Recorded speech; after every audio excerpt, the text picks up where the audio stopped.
Welcome back. Anxiety can be a difficult experience to work through, and triggers could be difficult to avoid. Yeah, joining us to talk more about how to handle these worries, fear of the unknown, especially even with our kids, Erin Engelke from Calm Waters. Erin, good morning. Good morning. It's tough to talk about some of these subjects, and you don't want people to live in fear, but you do have to be smart about your surroundings. And, you know, think about, we all go somewhere where there's large crowds of people. What's kind of the advice you give? Yeah, it can be very overwhelming for us as adults, but particularly for kids.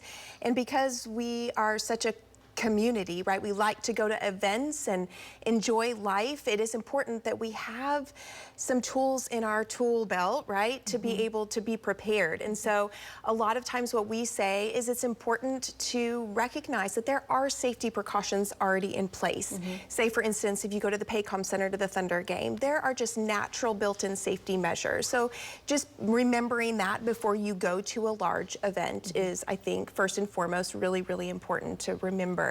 And then secondly, to have a safety plan for yourself. So recognize what your limits are.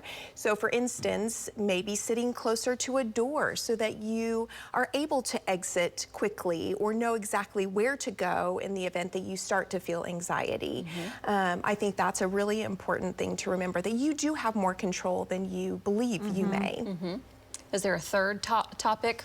Third piece of advice on kind of large events? Yeah, I think it's important for us to find ways to manage our anxiety, whether that has to do with attending large events or just doing life. Life can be anxiety making in and of itself, right? So, you know, maybe even identifying some deep breathing exercises.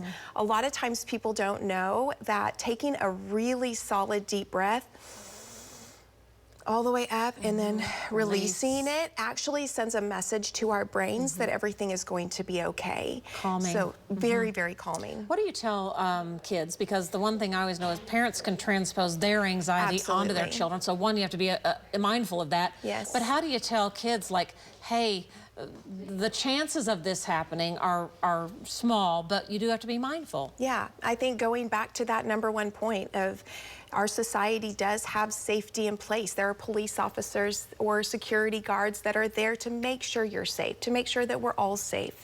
And again, not allowing our kiddos to live in perpetual fear means we can't live in perpetual fear either. Sure, yeah. How do you have that conversation with your kids, even if they're not bringing it up? But should you go there just because you're the parent and just actively have those conversations, or should you wait and be reactive? I think it's important to be mindful of your child. You know, I think if your child has natural anxiety and fear, then you should go ahead and address it with them.